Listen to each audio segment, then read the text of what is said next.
wait for a few minutes for students to join, sir. Okay, sure.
Okay, hello everyone. Good afternoon.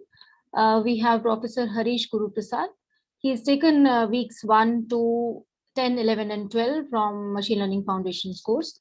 So you have this nice opportunity to interact with him and get your doubts clarified. Over to Professor Harish now. Hello, everyone. Can you all hear me? Yes, sir. Oh, okay. Good afternoon, and I'm happy to meet you all at the end of the course. I hope you all had a good time in the course, learned something new. So this, I think I mentioned this. I was the one who was in the beginning and the end of the course. I taught the introduction and probability part. So I think I mentioned this at the beginning of the course as well. The goal of this course is not to really make you experts in machine learning. The goal of this course was to get you up to speed on the three main pillars of machine learning or tools that are used in machine learning, which is linear algebra, optimization, and probability. Right? I mean, it is quite possible that a large portions of these all three components were things that you would have already seen it, but we still didn't mind and went ahead with it because typically by the time most people do machine learning, which is perhaps mostly after their bachelor's, they would have seen all this linear algebra, optimization, and probability content repeated at them several times. So before you actually go full-fledged into any kind of machine learning course, it's good for you to practice the tools that are used often. I hope that you all got the machine learning motivations behind all of the tools that we used. That is, for example, in the linear algebra part, Prashant might have motivated linear regression, and in the optimization part, Arun would have motivated some kind of classification problem. I think logistic regression was what he was planning. So regression and logistic regression, all of these are classic machine learning problems, but the main tool used, for example, in linear regression is essentially linear algebra. It does use a little bit of optimization as well, but it is essentially linear algebra. And the main tool used for solving classification problems using logistic regression is optimization. And finally, I think I also mentioned something about clustering and Gaussian mixture models and expectation maximization, which is another basic problem that is one of the defining problems of machine learning itself. Clustering is one of the defining problems of machine learning. and k-means and Gaussian mixture models, expectation maximization. These are all the main tools that are used in solving such problems. So even if you have not mastered these problems or tools, the goal is to give you a tour of the weapons or arsenal that is available to you for solving machine learning problems, and not really to completely solve machine learning for you. I mean, in fact, you will, if most people who have taken this course will probably also take the machine learning theory and practice course this term, maybe the next term, which will also be not a very in-depth course, because this is targeted towards beginners of machine learning, but that will be more in-depth than this particular course, because that course will kind of assume that you are comfortable with linear algebra, optimization, and probability, at least to the extent of content taught in this course, and so that you can go and build up.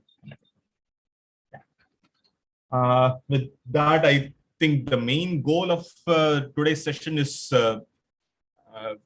discussing doubts that you might have. So, are there any specific doubts that you would want to be clarified by me? You can focus on questions in the portion that I taught, but it is okay to also ask questions on other content. I might be able to answer them, I might not be able to answer them. Yeah. Okay. Yes. Yes. Hello, Srinivasan. Can you hear me? Yeah, I will. I would go. Then Rajiv also, I'm sure, would have some questions. So mine was actually not a particular doubt, sir. It is about the overall thing. So the way you have taken the course definitely is very clear that machine learning has a lot of underpinnings from mathematics, right? Particularly these three subjects. So there's also a feeling that people can do ML just with programming knowledge, and it is more of a kind of program rather than mathematically oriented. I would think that your answer is no to that. You should have a strong background in mathematics. And if that is the case, what other mathematical topics would you suggest, to get a better foundation of machine learning? These three are the main tools. So programming, my view on programming is that programming is simply a language of math that you speak to computers, right? So computers can't understand symbols the way that we write in pen and paper. So you have to speak a very specific language of math. Finally, all that computers do are simply mathematical operations, right? So you can visualize some of those operations, but finally, what computers can do are mathematical operations. So you must know what you would do without a computer, so that you can tell the computer what to do, right? So computer is simply a tool which can make computations easier, right? Essentially, given infinite time and infinite patience, you should be able to solve a problem. You should know, someone gives you a problem, you should be able to, with infinite time, infinite paper, infinite pen, and infinite ink and all that, you should be able to solve a problem. What the computer really takes care of is, well, you obviously don't have infinite time, you obviously don't have infinite paper and pen and all that. It takes care of those issues. It does not really take care of what you need to solve, right? So you must know what you need to do, right? You can then tell a computer what to do, but you must know what you need to do. So that's my view of the programming aspect of machine learning, because you still need to tell the computer what to do. That's programming, but you must know what to do, right? If you don't know what to do, you can't tell the computer what to do, right? So that's not possible. And as for the other tools of mathematics that are needed to master machine learning, there are several other advanced tools that you might want for more advanced theoretical machine learning, like, for example, let's say analysis, functional analysis, and so on. But for most practical machine learning, all the tools that you need will probably be found under one of the three umbrellas, which is linear algebra, or optimization, or probability.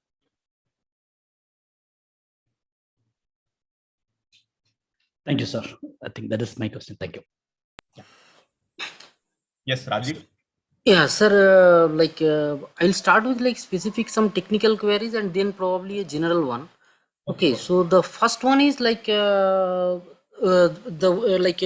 video where you introduce the Jacobians. Okay. Yes.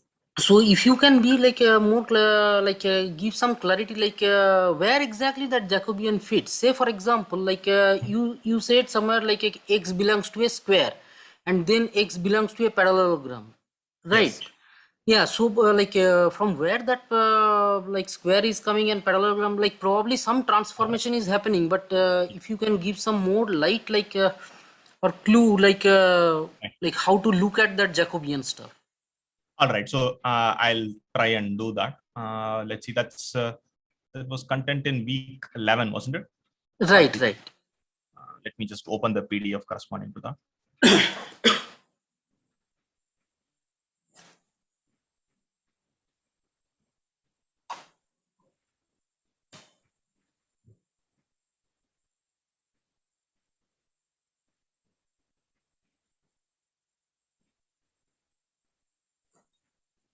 Was it? Random variables.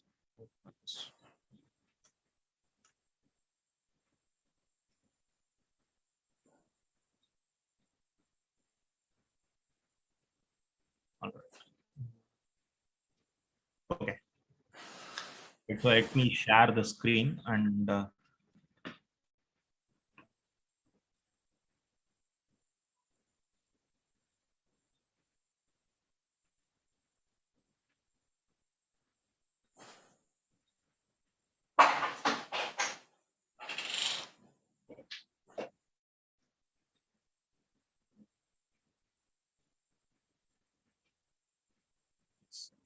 so I have shared a PDF file. Can you see it?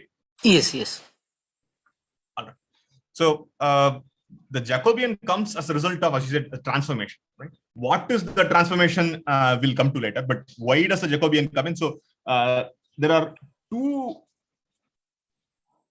things that are called Jacobian. One is the matrix itself and the determinant of the matrix, right? I'll be using both of them interchangeably. So it's kind of understood when Jacobian is used as a scalar, it is meant as a determinant. When I say Jacobian is a kind of a matrix, it's a matrix. Right? So I'm going to use overload the notation for Jacobian here.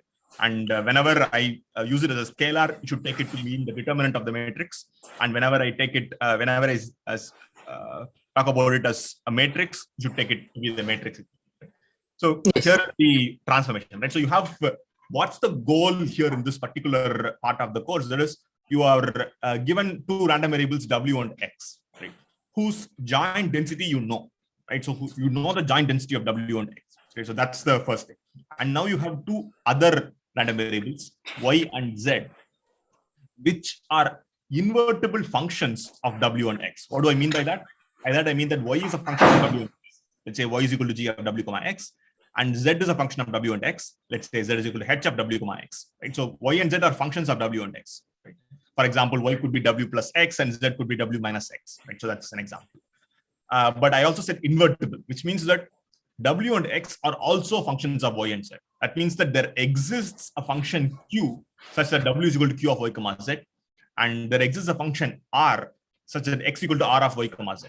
Right? So that's what I mean by invertible. That is, from W and X you can get Y and Z, and from Y and Z you can get back W and X also. Right? So let's say you have such a transformation.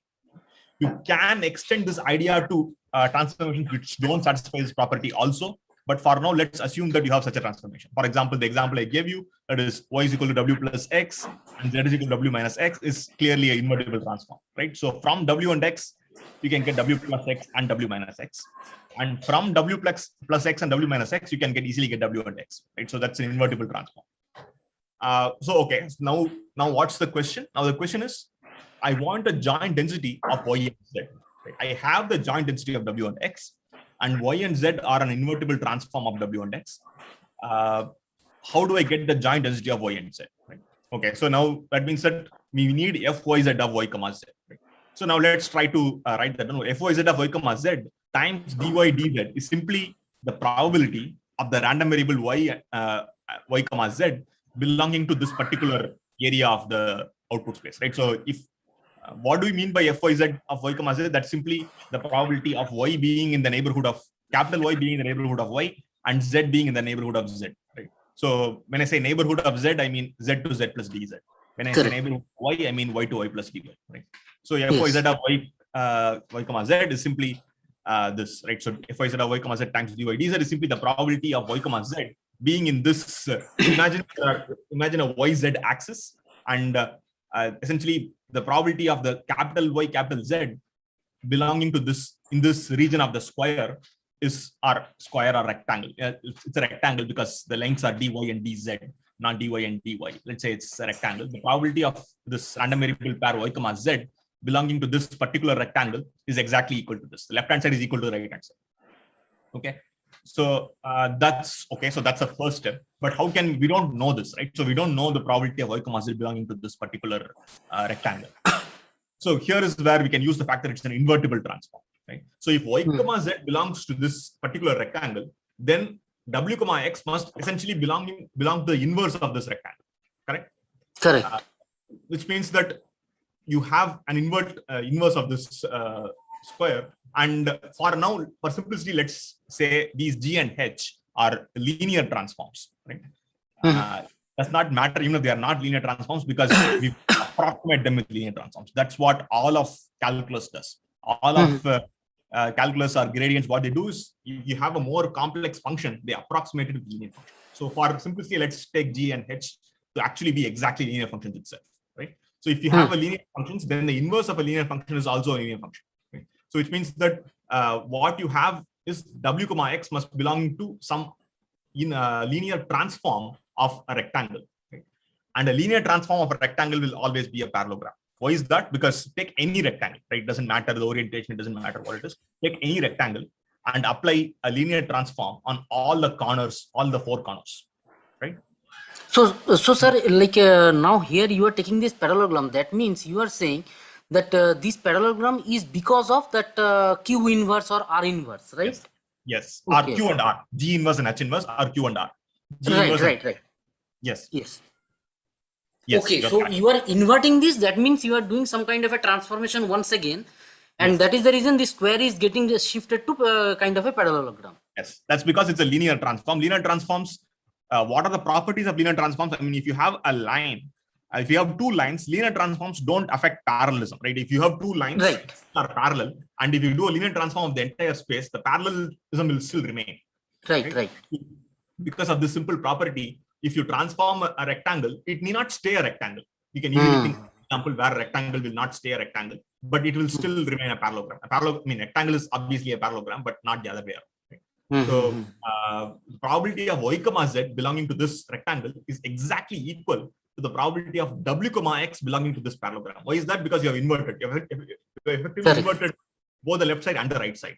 And you can do this because that was the assumption. The assumption was that y and z are invertible transforms of the random variable w x. If they are not invertible, this is not possible, right? In fact, even if the transforms are not linear but invertible, you can still do this, but just that the linear transform it should be a little bit more, the parallelogram is it's not obvious, right? So because it's no longer linear, we might ask the question, how will it still remain a parallelogram? It might not be a linear transform. And that is where the dy and dz comes to the picture. That is, if dy and dz are small enough, you can approximate. I mean, effectively, you are approximating even a more complex function. Let's say the simple example, w comma, let's say y is equal to w into x and z is equal to w.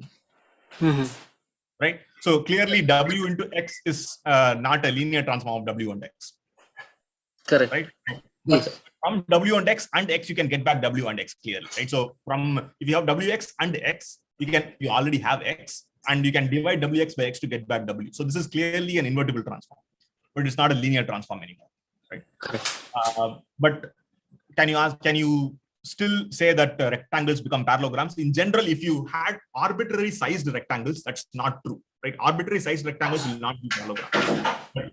These are not arbitrarily sized rectangles. They are infinitesimally small rectangles. They are very, small very rectangle, small. yes. So if they are very small, then you can approximate any function by its linear approximation. Right? And that was, I think, one of the main things we studied in the second week. You can approximate in the neighborhood of something. You can always approximate any function by linear approximation and live with it. And that's what's happening. You have y comma z becomes q of y comma z and r of y comma z. And y plus dy comma z plus dz. So let's just focus on these 2 points. So this point is the inverse of y comma z, right? So that this point is q of y comma z, comma r of y comma z. right? Correct. Yes. This point is the inverse of this point, right? Which means that it is q of y plus dy z plus dz and r of y plus dy comma z plus dz, right? Right. General, this can look arbitrary, but here is where you can use the fact that q and dy and dz are going to be very small, and you can use linear approximations instead of saying q of y plus dy comma z plus dz. You can just say, well, how would you write q of y plus dy comma z plus dz? Well, that's by using linear approximation. It's exactly equal to q of y comma z plus dy times dou q by dou y plus dz times dou q by dou z. Right, so that was exactly linear approximation, right? So you can approximate this point in the parallelogram by a linear approximation, and that is valid mainly because dy and dz are arbitrarily small. Correct. Right. So that's the reason why you can always assume that it's a linear transform and it becomes a parallelogram. And why do you get the determinant, get the Jacobian? You get the Jacobian because you want the area of this parallelogram, right? So the left hand side and right hand side, these two are the same, but on here you have dy dz.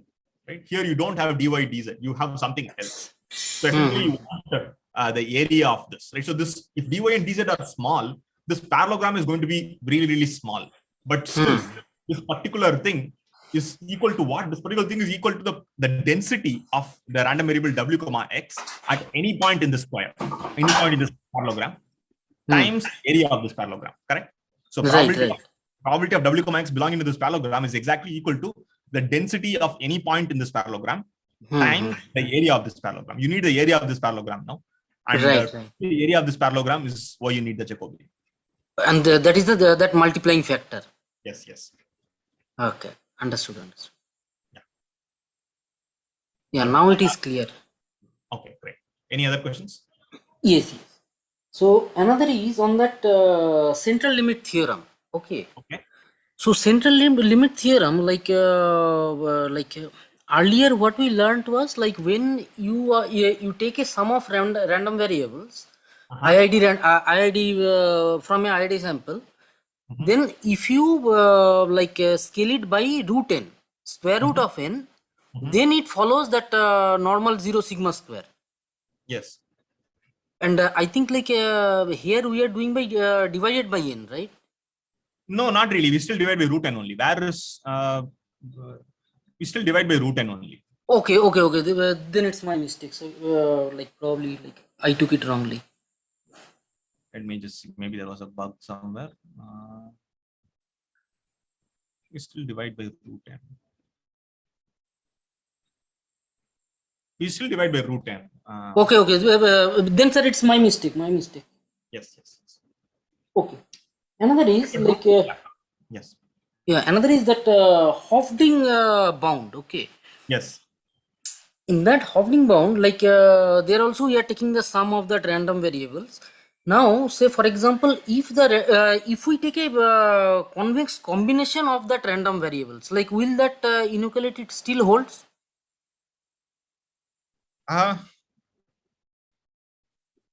Why are you taking convex combination of random? Let me just first share the screen for the topic that you are looking at. Yes, the thing that comes in my mind. Now we have Hofding inequality. Okay, fine. So you have a bunch of random variables which are independent and identically distributed, and the mean of all of them is equal to mu, and all of these random variables are bounded between A and B. Right. And then what you have is you are saying that the sample mean of this bunch of random variables, the probability of the sample mean deviating from mu by greater than or equal to epsilon is less than. This is not Hofding. Oh, sorry. This is Chebyshev. This is Chebyshev. The Chebyshev. This is anyway. It's yes. Probability of the sample mean deviating from the true mean by greater than or equal to epsilon is less than or equal to this. Right? So this is the Hofding inequality. What are you saying about convex combination? Instead of are you asking about instead of xn bar, which is the sample mean? You can say, well, if you have 10 points and saying the sample mean, you can say that what about if I take 0.5 times the first and 0.2 times the second? Right. 0. No, in general, no, it does not. Okay, so that time we cannot use this bound. No, you can't use this bound because, for example, take the extreme, right? So the extreme would be saying that the extreme of a convex combination would be the only one of the points. right? Even if I take the first point, that is also a convex combination of all the points. X1 is a convex combination of X1 to Xn, right? So you can't say anything about a single random variable deviating from its mean. Yeah, you can still bound it using Markov inequality perhaps, but that's all you can do. You can't do anything more than that. Right? Okay. So the power of Hopf inequality comes from the fact that Xn bar is actually an average of n random variables. And that's why you get an exponential decay, right? So this is one of the reasons why this is a very powerful inequality, that is probability of Xn bar minus mu greater than or equal to epsilon decays as e power minus n, right? So which means that if you add, let's say, a small number of, you can, let's say, the error halves every, let's say, 10 points if you add. As a sum, the main thing is that it decays exponentially. This is not true of, let's say, Chebyshev, in which case the error probability of Xn bar minus mu greater than epsilon decays only as 1 by n. Right? 1 by n. Both of these will go to 0 as n goes to infinity. Right? 1 by n will also go to 0 as n goes to infinity.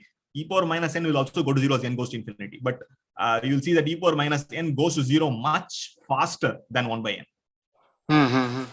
Right. For example, let's take 1 by n itself, right? So if you want this number to be 10 power minus 5, you must want 1 by n to be equal to 10 power minus 5, means that n should be equal to 10 power 5. But e power minus n to be equal to 10 power minus 5, you can achieve that with, let's say, n equal to 20 or 30 itself. 20 or 30 is sufficient for e power minus 20 to be 10 power minus 5. But to reach 10 power minus 5 with Chebyshev requires far more samples. But that's because Hopf explicitly uses the fact that this is a sample mean. Chebyshev does not. Chebyshev only uses its variance. It uses the variance of the sample mean, but that's it. It doesn't use the fact that it's actually a sample mean. It doesn't care about it. Hopf, on the other hand, explicitly uses the fact that it's a sample mean, and that enables a much better bound for the decay of mean. How likely is a sample mean away from true mean? Right? So that decays pretty rapidly. That's what this particular equation is saying.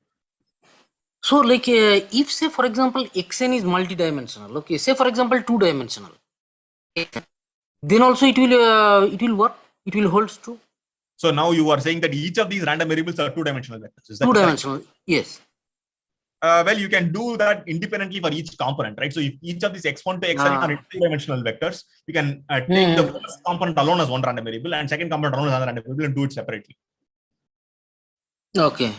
So it will hold, but there will be a slight issue, but let's ignore that for now. There is a union bound issue, but let's ignore that. But if it is 2-dimensional, you can, 2 is still fine, right? I mean, you can just view them as 2 separate random variables and bound them together separately.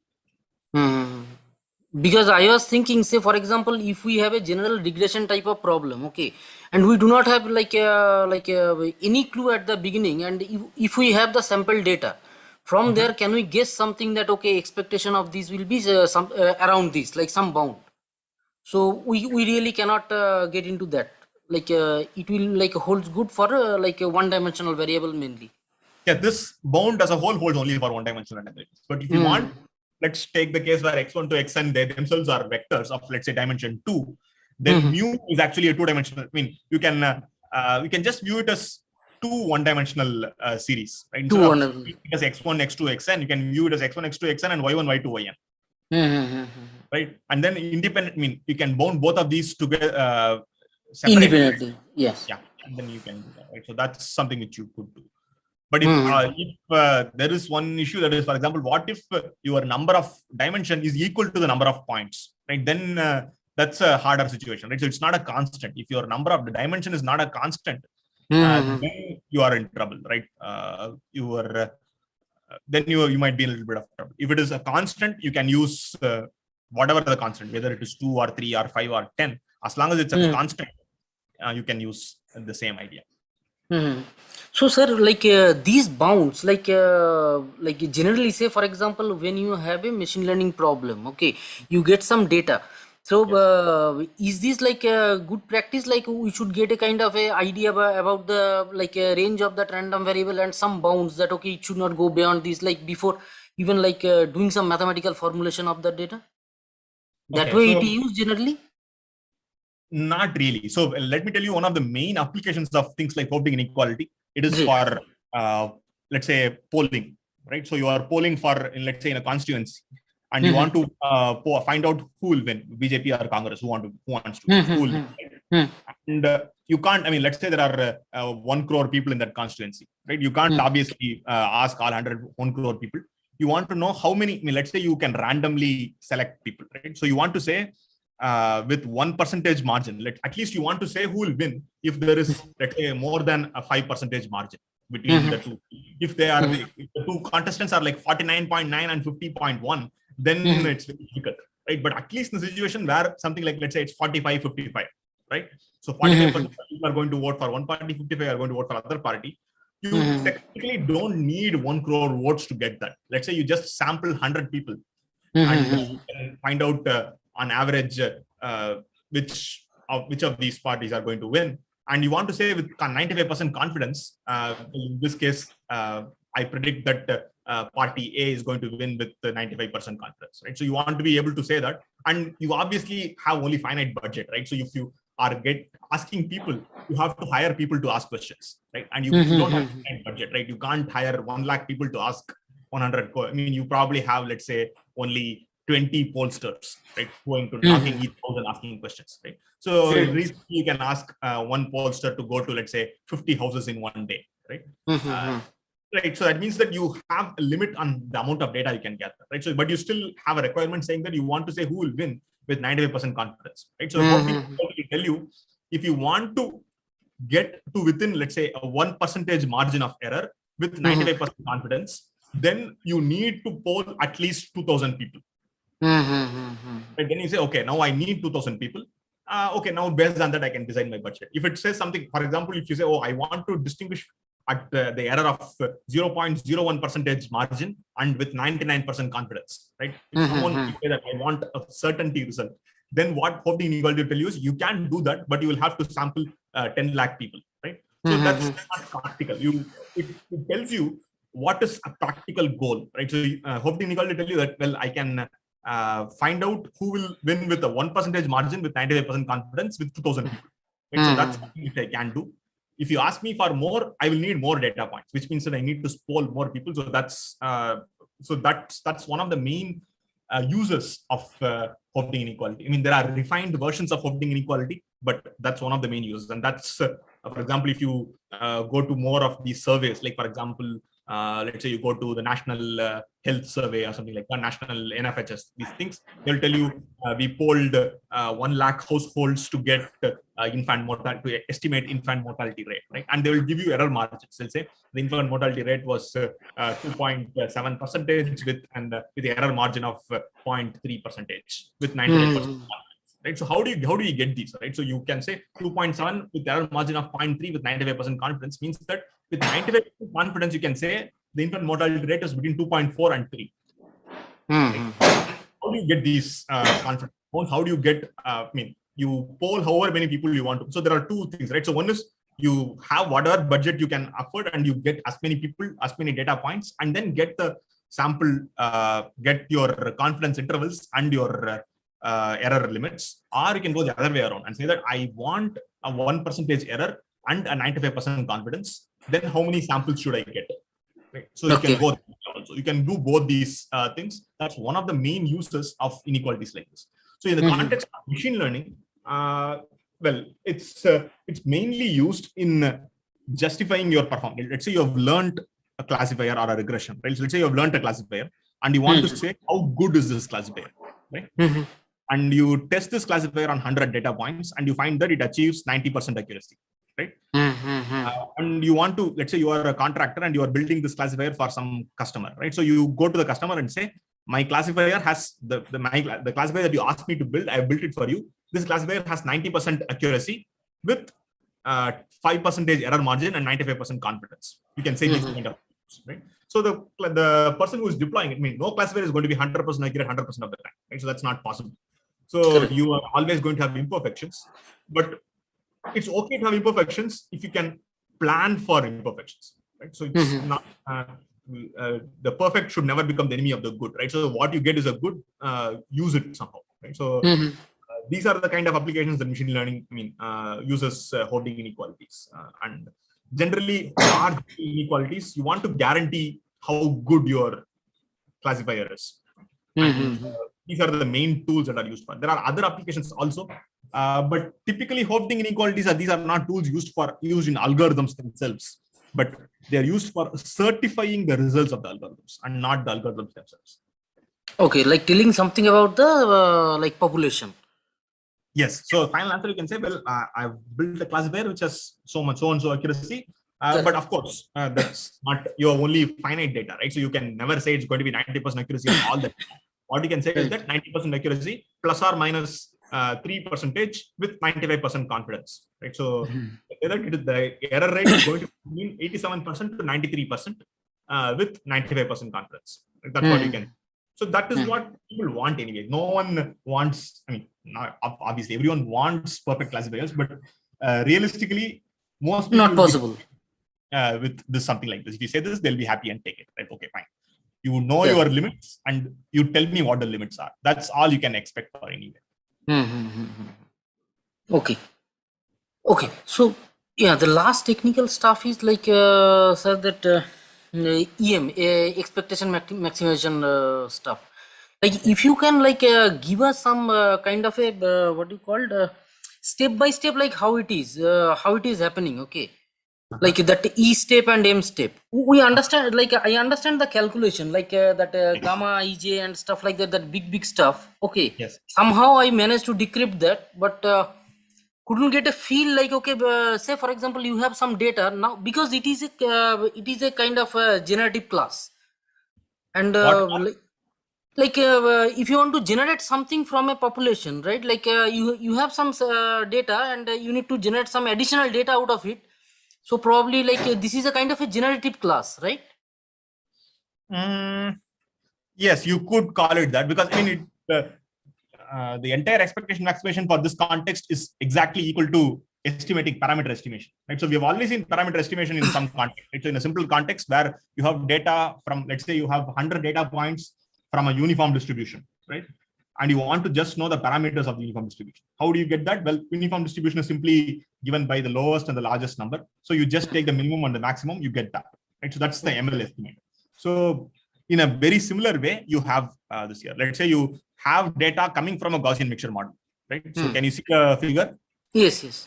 Right. So you have data coming from a Gaussian mixture model, and let's say you also happen to know it is a Gaussian mixture model with 2 components. You know that the data is coming from a Gaussian mixture model with 2 components, right? But you don't know the parameters of the exact parameters, right? Which means that the parameters of a Gaussian mixture model in this case would be the means and the covariances and the proportions of these 2 components, right? That's what you don't know.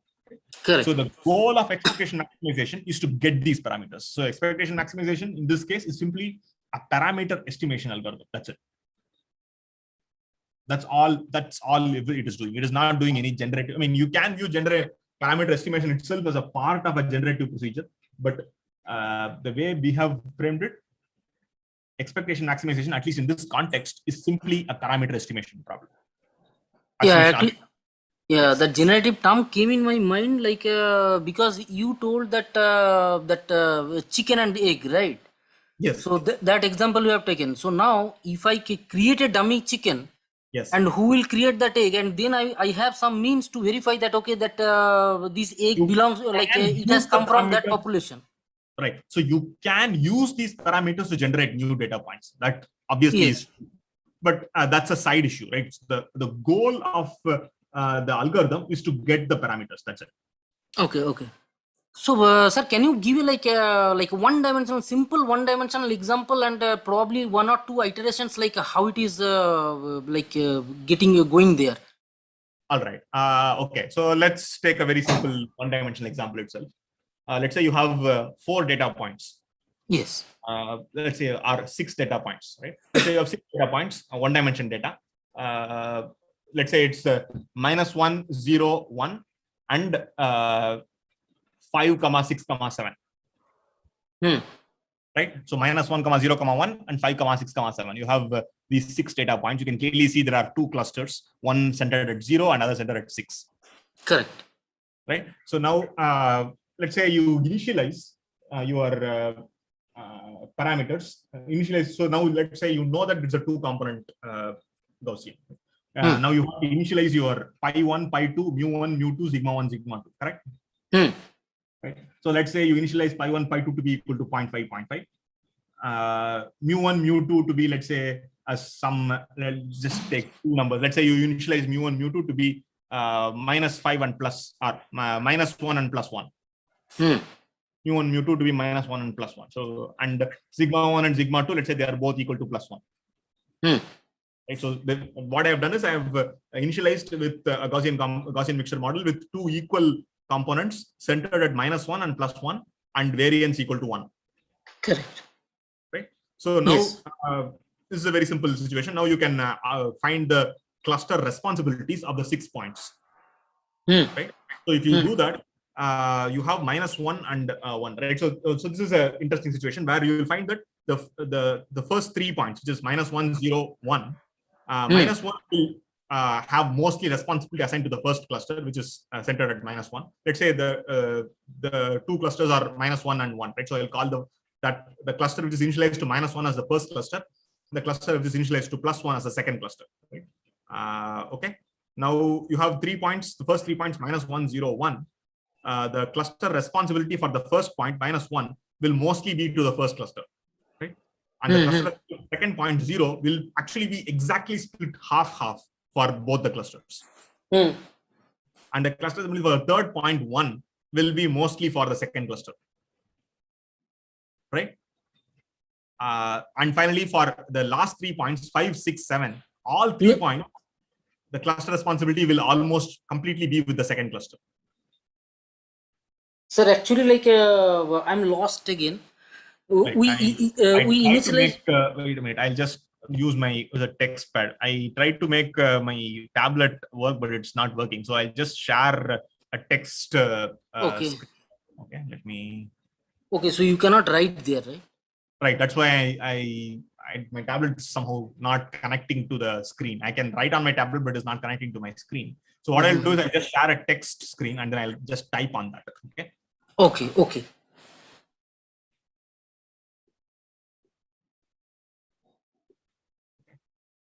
So can you see a text screen? Yes. Data Yes. is this.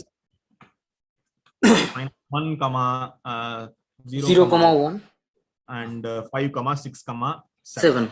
Have 6 points, right? So initial parameters. Right? So let's say is mu0 equal to -1. Pi naught is equal to R. 0.5. I'll just call it mu1 is equal to -1. Pi1 equal to 0.5. And sigma 1 equal to 1. 1 equal to 1. Right? And mu2 equal to plus 1. Pi2 0.5. 0.5. And sigma 2 is also equal to 1. 1. Right? So now with this chicken, now we'll try to get an egg, which is the gamma cluster responsibility, right? Let's say gamma for 1, 1, which is the cluster responsibility of the first point for the first cluster. Right? That's going to be, let's say, greater than 0.5. I'm not going to find the exact numbers. Let's say it's going to be greater than 0.5. Because because -1 is closer to -1, right? So this is -1, the first point. It is closer to -1 than it is to +1. Right? So Yes. So gamma 1, 1 will be greater than 0.5. Let's say it's 0.8. Right? What about gamma 1, 2, which is going to be exactly equal to 1 minus gamma 1, 1. So it is 0.2. Right? Gamma 1, 2 is going to be gamma underscore 1, 2 going to be exactly equal to 0.2. Why is that? Because that's simply 1 minus this. 1 minus this, right. Yes. Now gamma underscore 2, 1. So this is a interesting thing, because 0, which is the second point, is equidistant from -1 and +1. Right? So gamma 2, 1 will actually be equal to 0.5 and 0.5.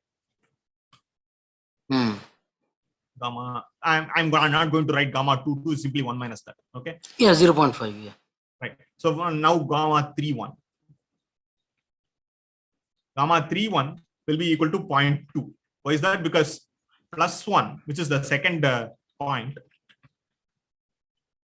1, this is the third point, which is much closer to plus 1 than it is to minus 1. So gamma 3,1 will be equal to 0.2, and gamma 3,2 will be actually equal to 0.8.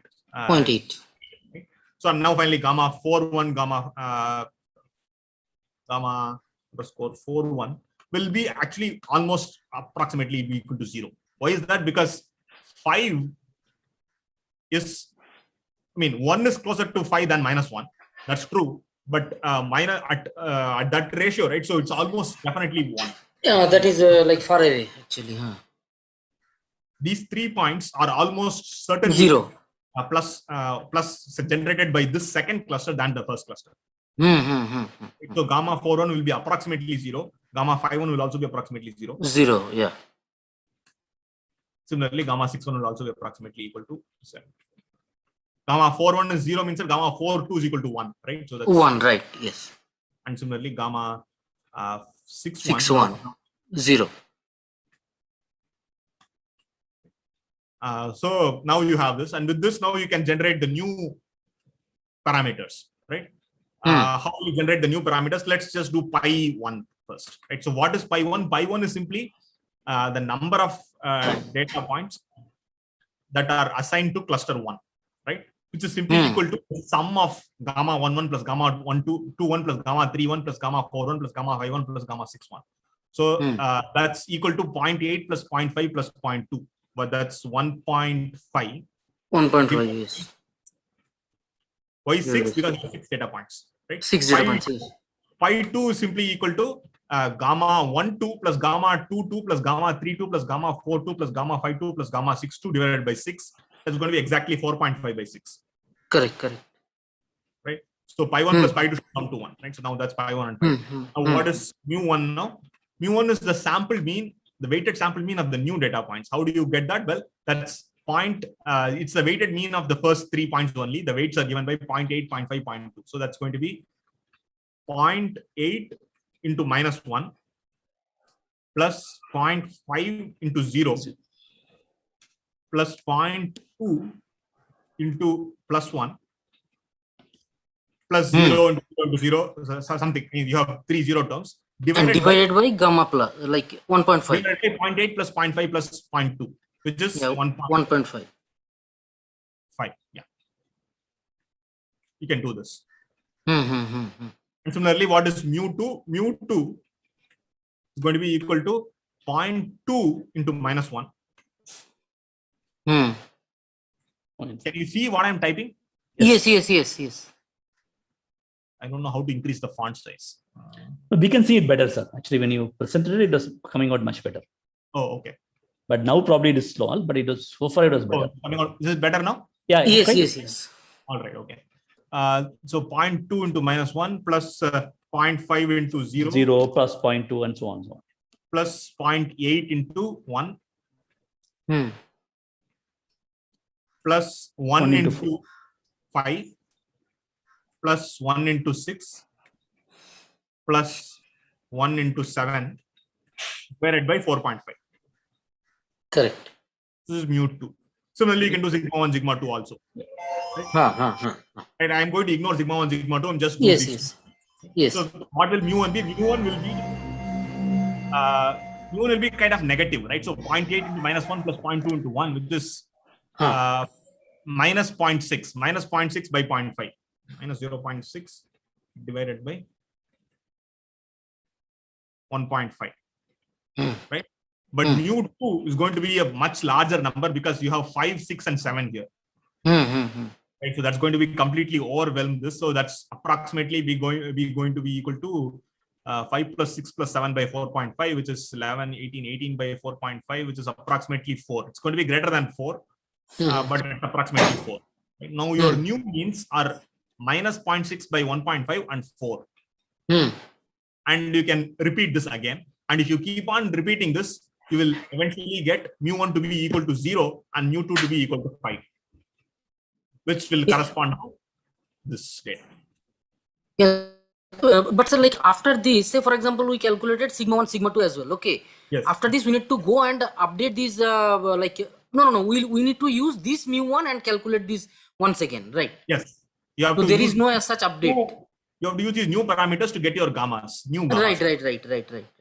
So new gammas will be different. Because Yes. The main reason it will be different is because the gamma 2.1 will not be 0.5 anymore, because data point 0 is going to be much closer to mu1 than to mu2. And similarly, data point plus 1, this point is also going to be much closer to minus 0.6 by 1.5 than it is to 4. Right. So the main reason you did not get perfect clusters was that these 2 points were also assigned to cluster 2. Right. So what's the ideal situation? The ideal situation is that the first 3 points get assigned to cluster 1, the next 3 points assigned to cluster 2. That's the ideal situation. But of course, that did not happen at initialization. At initialization, what happened was these 2 points were also assigned to cluster 2. Right? But that is less likely to happen in the next time, because the mu's, the centers kind of got spread out more. Right. So now this became negative, minus, this is close to 0. And this is quite positive. Right. So this is 4. Right? So, and this will actually pull it further apart. And let's say you do this, and then you might find something like this. You might find, I'm not going to do the full thing. So you might get gamma underscore 1.1 might be, let's say, equal to 0.9. So I'm just copy pasted it. So gamma underscore 1.1, 2.1, 3.1, 4.1, 5.1. So you might find that gamma 1.1, it might be, let's say, 0.9, 0.8, 0.7, and then it will still be 0.0.0. And of course, gamma 1.2 will be 1 minus all this. So you will get. Right? So this is a much, this is closer to the truth than this, because you can see that these 3 points got assigned to cluster 1. Right? So that did not happen here. In the beginning, first 3 points were not assigned to cluster 1. So, but after one iteration, that did happen.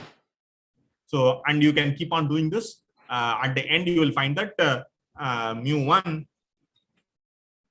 is equal to 0 and mu2 is equal to 5. You might, and pi 1 equal to 0.5, pi 2 will be equal to 0.5. Right? After enough iterations, you will find this. Will this always happen? Will this always get the right answer? Not always. There are situations where you can make it give the wrong answer. Right? So one easy way in which you can make it give the wrong answer would be, for example, if you initialized very badly. Right? A very bad initialization would be, instead of this minus 1, 0.5 plus 1, and let's say you initialize both the clusters to 0. Correct. Yeah. Do that, then there is no way to distinguish between the two clusters. Both these will always be together. So that's one of the things that you should do. When you initialize your cluster centers, you should randomly give them. You should not give them the same value ever. Okay. Right? The centers, the proportions and the covariances don't matter that much, but the centers are very important. Because if you give the same center and same everything, then there is nothing to distinguish between these two clusters. So they will both always get the same value. So that's a bad initialization. It's that what I'm saying is that you have to do some clever bit of initialization also, right? But finally, the algorithm is what discovers the two centers of this data. And a better illustration was there in the PDF itself. That in the class itself, we've seen a much better example. Right? So this is just a numeric idea, a complete numeric idea of what's happening. But you've already seen an example in the. Let me see this.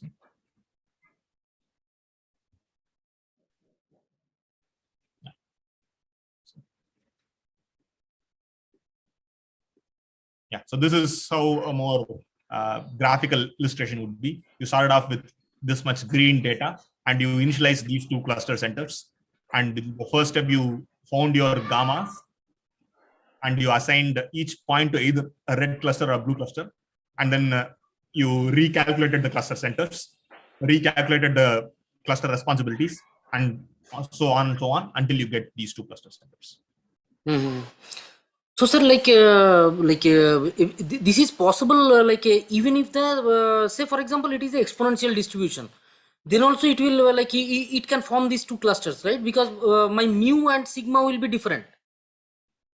So, okay, you can run the algorithm for any data, right? Okay. Whether you will get the right answer or not is a different question, right? So you can run the algorithm, and so the main idea behind running the algorithm is that the data clusters into multiple centers, right? So as long as that is true, you can reasonably run the algorithm with any distribution, and you get some answer which is hopefully good, right? But the way the algorithm is defined, the Gaussian mixture model EM algorithm, the goal is simple. It assumes that the data is really coming from a Gaussian distribution. Gaussian distribution. And estimate the parameters. If the data really did not come from a Gaussian distribution, you can still run the algorithm. There's nothing stopping you. But the answers are not meaningful, right? For example, let's say you use the uniform parameter algorithm for, let's say, Gaussian data, right? Let's say I give you Gaussian generated data. Let's say I'll give you 10 data points. Let's say -3, -2, -2, -1, -1, 0, 0, 0, 0, 0, 1, 1, 1, 2, 2, 3. Right. So I give you this data, which is approximately Gaussian in my opinion. So you have lots of zeros, less number of ones and -1s, and very less twos and correct. Yeah. Give you this data, and you can say you can run the uniform algorithm, and you will get the uniform parameters as -3 and 3. Right? So if the data is uniform in the range of -3 to 3. I mean, that's not true, but you can still run the uniform algorithm on this data and get the parameters A and B. Are the parameters meaningful? Well, that's up to you really, right? So it's up to you to find meaning out of this. But as far as the mathematical parts go, it assumes that data is really coming from uniform, and if that is the case, then these parameters are the maximum likelihood parameters.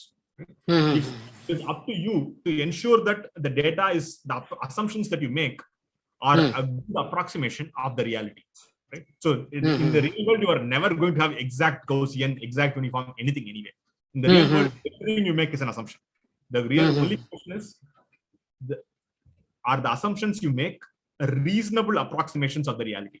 Right? If they are, then it will work. If not, everything is up for toss. Correct. So, sir, what is the meaning of the convergence here? Because we are not minimizing some error function or something like that, right? Yes. So I did not talk about convergence of the EM algorithm in this case, mainly because it's a slightly advanced topic. I didn't want to really overwhelm you, but you can show that the EM algorithm converges. Whether it converges to the right answer or not is once again a different question, right? So you can say it converges, but does it converge to the right answer? That's a different question. We don't answer that. You can prove, however, that EM algorithm does converge. Okay. And so basically, the text that you have written, right? Like for that one dimensional, if I need to write a program, how many iterations do I need to run actually? Okay, that's a good question. So that is a trial error. Right. So simple way would be to check at a point where you stop at the point where let's say the parameters don't change much. Right? Let's say you are at one iteration where, let's say, sigma 1, all the parameters change by, let's say, only a very small percentage. Some delta, yeah. Right. Then you say, okay, it's enough is enough, I stop. You can okay. Other ways also, but this is the easiest way to understand. That is, you stop at a point where the parameters stop changing.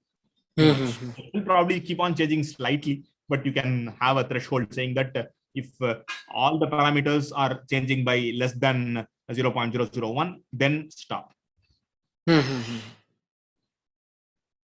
Okay. Sir, I have a couple of questions regarding this. Yes, go ahead. Yes, sir, why does it called expectation maximization? What is the significance of the two words associated with the title of the algorithm? All right. It comes because as a result of the more general version of the algorithm. Right? So the EM algorithm in general is applicable for any situation, any parameter estimation situation with what is known as hidden data or latent variables. So in such situations, the expectation is kind of trying to compute the expected responsibilities of the expected values of the hidden variables, right? So gamma of z and k is the expected values of the hidden variables. That's the expectation step. Okay. The maximum in the maximization step, you maximize essentially. You find the parameters that maximizes the likelihood. If you assume that these are the true, the expected latent variables are the true latent variables. If you assume that, then you can estimate the parameters, right? And that estimation you can do using simple maximum likelihood, and that's why it's called a maximization step. You maximize the likelihood, assuming that the latent variables, the estimated latent variables, are the expected latent variables that you did in the E step are the true latent variables. So that's the expectation. But for now, don't worry too much about it. It comes as a result of in the more general setting, you can view the E step as computing the expected values of the latent variables, and the M step as essentially doing maximum likelihood with the expected hidden variables value as the true hidden variables. Right? So the main reason why you cannot do, let's say, ML directly on this data is because you don't have the colors, right? So if you had the colors, if you had this data instead of the purple data, if you had this data, you can actually find the ML estimate of all the three parameters. How do you do that? Well, you just take the sample mean of the reds, you take the sample means of the greens, and sample means of the blues, right? That is the ML estimate for the Gaussian, right? So you can do that. The reason you can't do this ML estimate is because you don't have the red, blue, green ID. You only have this state. So that's why the maximum likelihood becomes much easier if you have access to the latent variables. Right? The main reason maximum likelihood is not easy, we are struggling so much, is because you don't have access to the latent variables. Thank you, sir. I have another question. Yes. I always wanted to ask this question: why the covariance matrix reveals the direction of the principal components? What is so special about the covariance matrix that the eigenvectors of it points towards the principal components of a scatter diagram or a distribution? All right. So I don't know. This is the okay. Let's do with this. Right. So what is the let's take this. Let's take the Gaussian data, and what is the covariance matrix of this particular distributions? I said rho equal to 0.5, which means that the covariance matrix of this bivariate Gaussian is equal to 1.5.51. Correct? Okay, right. So what are the eigenvectors of this matrix? 1.5.51. 1 minus 2. No. It's 1, 1 and 1 minus 1, 1 and 1 minus 1. So these two are the two eigenvectors of this matrix. Okay. You can see that one major axis is 1, 1. The minor axis is 1 minus 1. Right. So first off, is that what you're asking? Why does the eigenvectors of the covariance matrix correspond to contours of the ellipse? Is that what you're asking? No, why does it correspond to the principal component? That's what I was asking. Yeah, so is it because the row eigenvectors of the covariance matrix, right? So you do get that, right? Yes. So the principal components are exactly the same as the eigenvectors of the covariance matrix. Why it is that? Is there any? Okay, so you're saying why is I assume you have some other definition of principal components. So you are asking the PCA derivation itself. Is that what you're asking? Yes, sir. Yes. Okay. All right. So let's take the extreme case, right? So let's say you have data lying in, let's say you have two-dimensional data lying on a line, right? You have height and weight. Let's say you are measuring height and weight of people, and you find that, let's say you measure the height of one person. Let's say it's 1.5 meters, and you measure the weight. It's 50 kilograms. And 1.6 and 60 kilograms, 1.7 and 70 kilograms, 1.8 and 80 kilograms, 1.9 and 90 kilograms.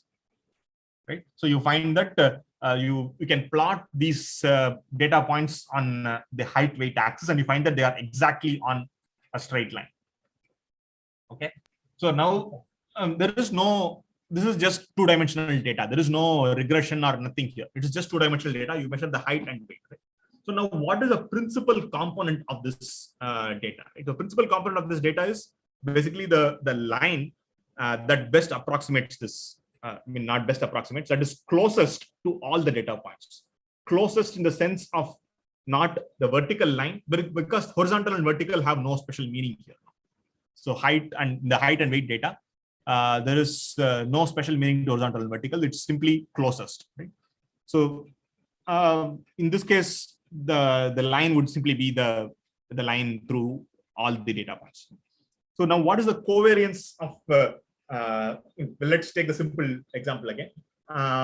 In this case, you can see that the height and weight are positively correlated. Right? Now, let's do some reweighting of the height. Instead of 1.5, instead of meters and kilograms, let's do some kind of normalized units. Let's say you rescale your height and weight so that height is always equal to weight. Why can you do that? Because it's just rescaling. I can linearly change the unit of weights to be equal to let's call this new unit as randomies, or not randomies. Let's call the new unit of length as kerchiefs, right? So sorry, let's say you are now measuring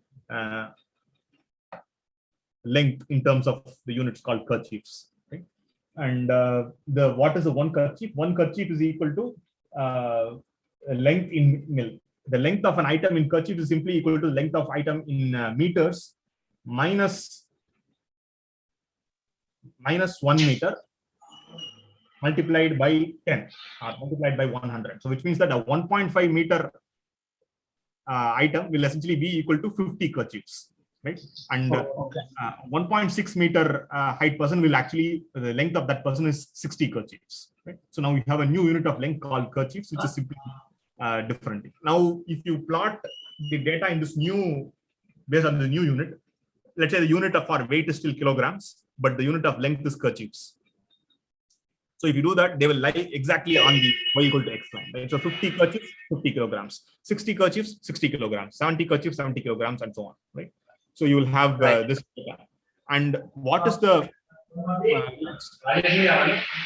let's take the covariance matrix of this data and find the principal component. So it's in fact extremely positively correlated. So the correlation coefficient is exactly equal to 1. Because why is that? Because weight is exactly equal to height always. Right? That's how we have defined the units now. And so now what is the covariance matrix? The covariance matrix, because weight is equal to height, and which means that if you try to draw an ellipse covering all the data points, what will be the longest axis? The longest axis will be along the y equal to x line. Right? So y equal to x line will be the axis along which your ellipse will be. And that is the principal component. And why is that the principal component? Because if you take the covariance matrix, that's simply going to be equal to 1, 1, 1, 1. Right? The covariance matrix is going to be equal to 1, 1, 1, 1. And the principal clearly the two is only one eigenvector, which is 1, 1. And the other eigenvector has eigenvalue of 0. Right? So you have 1, 1 corresponds to the eigenvector. And that also corresponds to the axis of the ellipse that you would draw if you wanted to cover all the data points. So if we have a covariance matrix whose non-diagonal entries are, whose diagonal entries are 1, 1, I mean variance of the variance are 1, 1, then the non-diagonal entries will become not covariance but correlation coefficient, right? Because we are dividing by standard deviation, right. It becomes So 1. You are dividing, you are normalizing, then yes. Yes. So if that value is rho, then can I say rho is the slope of the line of the principal component? Is that the relationship between the slope of the line and rho in case of variance of 1, in case of variables with variance 1? Okay, so let's, I think what you're touching is a very interesting question. Let's look at this particular data, right? So it's a two-dimensional Gaussian. Can you see the figure? Yes, sir. Right, so this is a bivariate normal, two-dimensional Gaussian. So this is centered at 0, 0. And the covariance matrix is 1, 0.5, 0.51. Right? You can see I have drawn a red line. The red line is simply the 45-degree line. And you can see that the ellipse the contours of this ellipse exactly past. I mean, if you just had that, it will be just 45 degrees, right? So rho equal to 0.5, but you can see that the red line is at the 45 degree line. It's not. Yes, tan 45 is 1, not 0.5. Yes. So the slope of, I mean, if you wanted the slope of the, so if you normalize the variances so that it's always 1, the two individual random variables are variance 1, then the slope will always be 45 degrees. Okay. Assuming the center No matter is what the value of rho is. Yes. Assuming the center is 0, right? I'm assuming that the center is 0, 0. If the center is not 0, 0, then the entire thing goes for nothing. But sir, say for example, in a bivariate normal, like if you have two variants, like your covariance matrix is, say for example, 1 and 2 in the diagonal, okay, and the off diagonal are 0.5, 0.5. So the maximum variance is towards that 2, right? So then your principal component will change. Now you have said 1 and 2. It's not the same variance. Now Yeah, you not 1, 1. You have not normalized the two random variables. You have not normalized the two random variables. Yeah. So I said that if you normalize the two random variables so that they both always have variance 1. Okay. Understood. You said, I mean, now you are giving a two different metrics, which is 1.5, 0.52, right? So now I'll say, okay, divide the second random variable by square root of 2. Understood. Divide this random, and then it will change, right? Yes. Yes.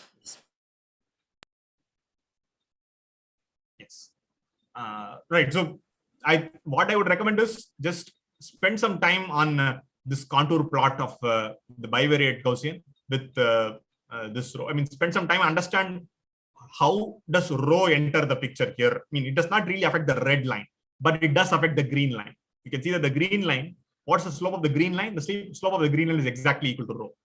And what is this green line? The green line is the expected value of y given x. So our expected value of x2 given x1. Right?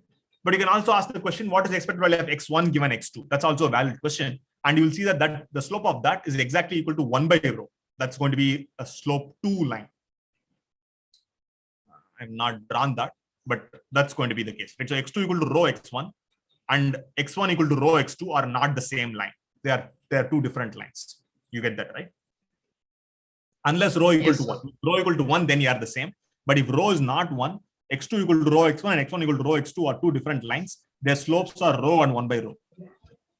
So you can see that that would correspond to, let's say you can imagine another line, another green line, which is slope 2, right? So you can see that the red line is always 45 degrees. Right? That's because the diagonal entries are 1, 1, right? So however, whatever the rho value is, the diagonal entries are 1, 1, so the red line will not change. But if you change the off diagonal entries from rho equal to 0.5 to rho equal to, let's say, 1, what will happen? Let's say not 1. Let's say, let's just play a game, right? So now let's say you try to change rho from -1 to 1. You increase rho from -1 to 1. At rho equal to -1, what do you think will be the case? At rho equal to -1, what will happen? How will the rho equal to rho equal to -1 means they are negatively correlated. So yes. the 90 it rotates 90 degree. This ellipse. Yes. Anti-clockwise. Yeah, the ellipse itself will be will it be an ellipse? That's the next question. Yeah, you are right that it will be rotated by 90 degrees, but will it be an ellipse? No, it will be a circle because both the variants are the same. Not really. So in this case, also the variances are the same. 1. Oh, sorry. Yes. 1. So it will be an ellipse. No, it will be a straight line because rho equal to -1 means that x2 is equal to x1. So there will be no spread at all, right? So all points will lie on. So if you did a scatter plot, they will lie on a 135 degree line on a straight line, right? So rho equal to -1 means that the 2 points are the 2 random variables are exactly negatively correlated. So x2 is equal to -x1. So there will be no spread at all. All the points will lie on a 135 degree line. Right? Okay. Now, as let's say the rho increases from -1 to 0 slowly, right? What will happen in the middle? As the rho increases from -1 to 0, what will happen? The spread will increase. The spread will increase. Correct. And at 0, what value of one variable will say nothing about the value of the other variable, so it will be most spread out. But what will because the they shape are not correlated. yes, you are right. At it 0, it becomes will not be correlated. What will the shape be? a circle.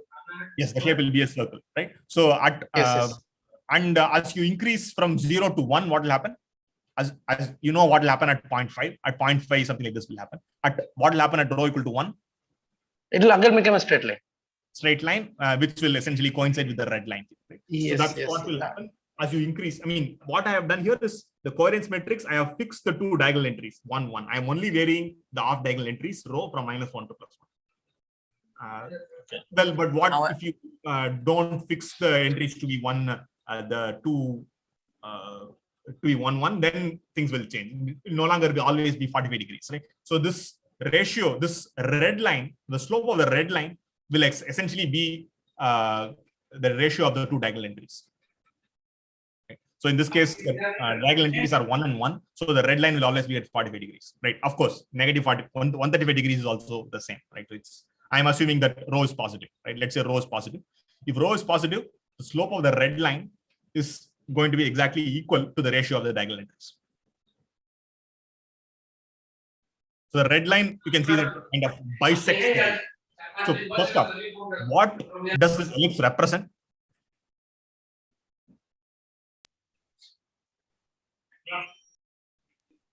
So what does this ellipse represent? Can someone tell me?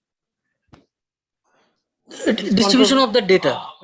Right, but I want a more concrete answer. What is so you can use this.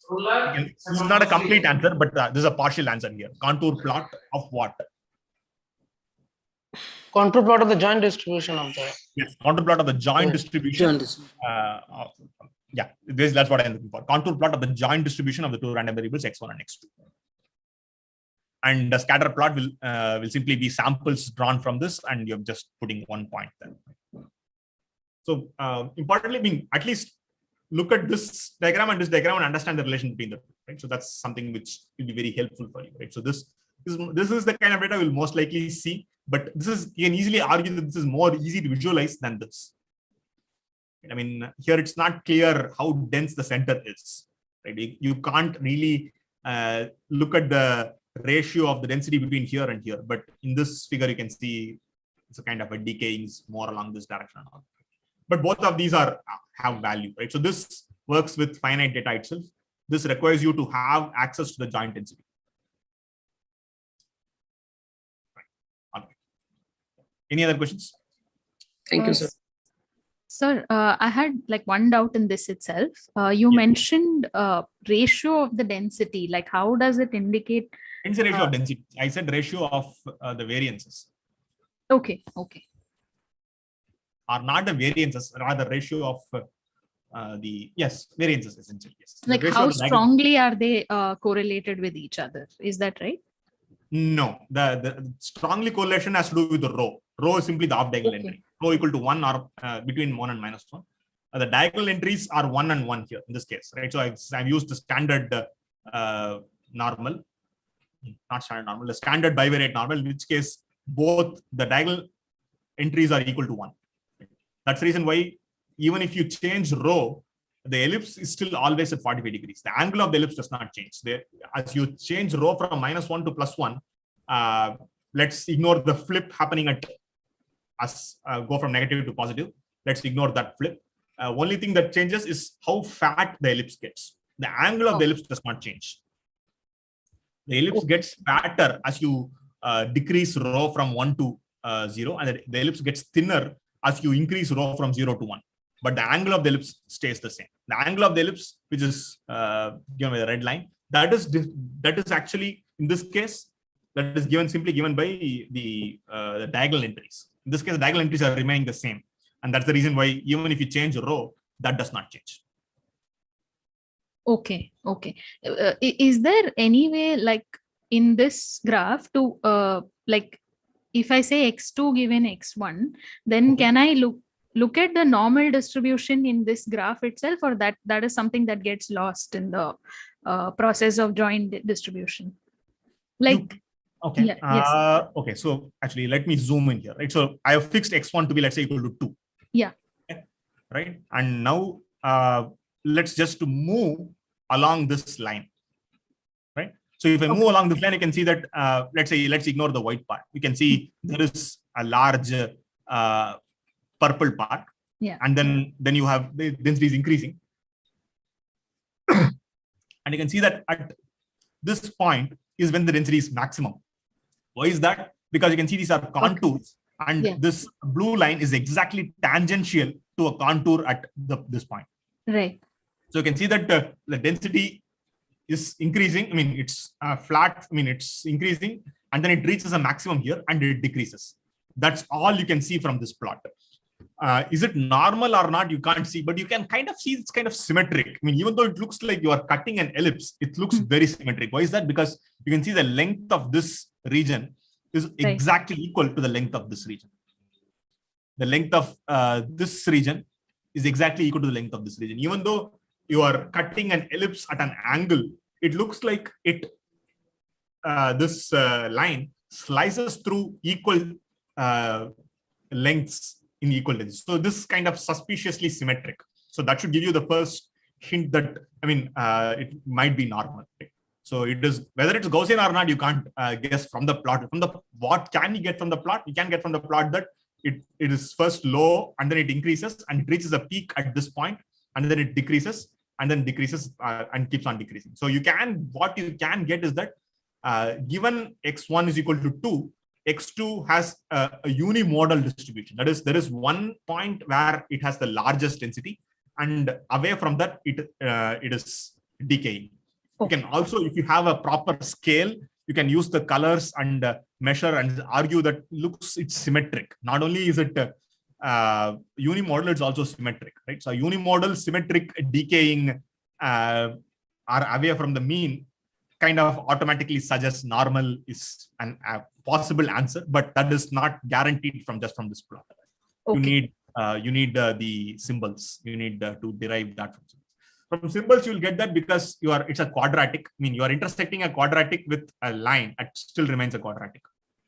Right? So, and quadratic densities. I mean, if the exponent. I mean, let's say instead of drawing e power minus this, I could have just as well drawn log of this. It would not change much, right? Because log of the density and density are really just monotonic transformations. It will change the color map, but it will not change the plot. The color map will change. It will no longer be 0.01 or 0.181. The plot will remain the same. The color map will change. If instead of plotting density, I plotted the log of the density. And the log of the density has one particular nice thing, because log of density is a quadratic, right? Because x minus mu transpose sigma inverse x minus mu is a quadratic function. And you intersect a quadratic function you restrict a quadratic function to a straight line, it is still a quadratic function. So, and now you have the log density of x2 is also a quadratic, right? So if the log density of a univariate random variable is quadratic, then it has to be Gaussian, right? So that's another hint I'm giving you. If you happen to know that the log density of a random variable is quadratic, then it has to be Gaussian. Okay. So one more question I had with the idea of the linear transformation. I was not quite clear. Like, if we have normally distributed random variables Z1 and Z2, and they're independent, then I can get their joint density by multiplying, right? Like, why am I doing the whole linear transformation is what I couldn't get. Are you asking about the Jacobian question? Yes. Yeah, like where I'm saying x1 is equal to z1 and x2 is equal to rho z1. Yes. You mean, you are asking about, you're still talking about the bivariate normal problem. Yeah, the bivariate normal, yes. Okay, let me then. Yes.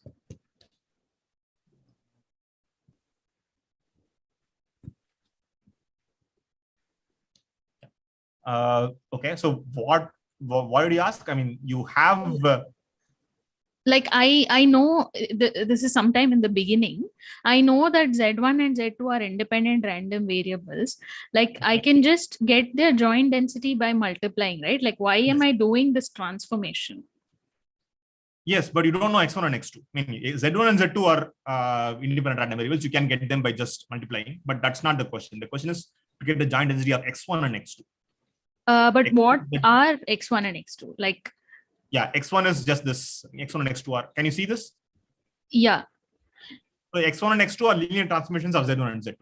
x1 is exactly equal to Z1, and x2 is equal to rho Z1 plus square root of 1 minus rho squared Z2. Right? So then are we trying to establish an association between Z1 and Z2? Like what I'm not getting is why are x1 and x2 transformations required? Can I not work directly with Z1 and Z2? Why do I need to express like can I not just find the joint density of Z1, Z2 and be done with it? Like why do I need the joint density of x1 and x2? Where did x1 and x2 come from? Right. So this was kind of a motivation thing, right? It is what is the more general multivariate Gaussian, right? So, but in practice, you might not have access to Z1, Z2 at all, right? Let's say you might have two factors determining two independent Gaussian factors determining, let's say, for example, I can think of, let's say your Z1 corresponds to your genetic variability and Z2 corresponds to, let's say, your environment. Okay. Right? Let's say these are independent things, and these two things essentially define your height and weight. Right? So you can't really measure your genetic situation or your environment, but you can measure your height and weight. So even though the genetic, the Z1 corresponds to, let's say, your genes, and Z2 corresponds to your environment, and these two are independent, and I mean, I don't know how to make them a scalar Gaussian random variables, but imagine something like this, right?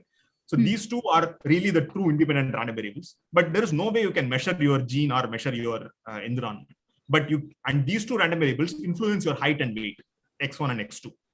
Okay. Height and weight are correlated, however. Why is that? Because x1 is, let's say, exactly equal to your let's say genetic, the variable representing genetic plus say gene plus your environment, and your weight is simply, let's say, gene plus 3 times your environment. Okay. So these two are obviously correlated positively, and the correlation comes from the fact that x1 and x2 are really just, both of them are transforms of Z1 and Z2. But Z1 and Z2 are really just imaginary random variables. they are there in the world, but you can't measure them. Okay, but I can still get the distribution for them. How? You can't measure. I mean, let's say it's data, only height and weight data, right? You don't have Z1, Z2 at all. You don't even know what the linear transform is. I mean, you are saying that let's say you don't know the linear transform also. You know that there is a linear transform, but you don't know what linear transform. Let's say. And you can't use your height and weight to get back your Z1 and Z2. You can't do that because you can't invert it. But still, height and weight are measured things, and you want to see what is the density of this new pair of random variables, height and weight. You want to understand the joint density of this new pair of random variables, height and weight. But I can understand your question. I mean, you are saying that why am I doing this? But this was mostly to get you comfortable with this particular form. I mean, using this expression seems to suggest that you know A inverse and all that. That's what it seems to be suggesting, right? Okay. That's not what the goal here is. The goal is to see what is the form of the density of X. Right? The goal is not to get the density of X from the density of Z and A, right? So this particular expression would seem to suggest that, right? So this would suggest that the goal is to get the density of X from the density of Z and the parameter A. That's what it is suggesting, but that's not the goal here. The goal is if you did happen to know A, then you can write down the density of X and it will look like this. That was the goal here. The goal is not to get the density of X. The goal is to say the more general setting, you might have random variables like X1 and X2, like height and weight, which are not going to be independent. But they are still Gaussian and they are still jointly Gaussian. And what does that mean? They are jointly Gaussian means that they can be expressed as a linear combination, linear transform of independent Gaussians, right? They can be expressed, but what are those independent Gaussians? You don't know. I mean, they are not useful. They are not measurable. Ideally, if you had access to Z1, Z2, yeah, that's the best. But in practice, what you might have is just a bunch of measurements of height and weight. You can't, I mean, if you just had two random variables, you can't go on and assume that they're independent. Correct. Okay. It's assuming that some linear transformation of height and weight is independent is slightly better than assuming height and weight are independent. You can argue that is also an assumption. You can say that some linear transformation of height and weight are independent is also an assumption. You can argue that is true, but that is less of an assumption than assuming height and weight are independent. Okay, so so what we're saying is that if I don't know that they're independent, then this is a more short model of using it, like short model which will give me the density, right? Or more directly, this is to motivate how multivariate Gaussians can appear in the real world, even if you have independent. Let's say you have a real world where let's say you have nature only produces independent Gaussians, let's say, right? Okay. Nature only produces, the only randomness in nature is from independent Gaussians, let's say, right? Even in that situation, independent Gaussians can interact and come up with other random variables which are multivariate, general multivariate Gaussians, right? So let's say the nature only produces sequences of collection of Z1 to Zn, right? But due to processes, they can interact. The Z1 and Z2 can interact and produce X1 and X2. Okay. And so X1 and X2 are not independent anymore. Okay. But they are still some random variable because they are random, obviously. And you want to characterize these kind of random variables also. So that's that was the purpose behind this particular part of the. Okay, so when I don't know what is Z1, Z2, like how do I establish what is the row or? So okay,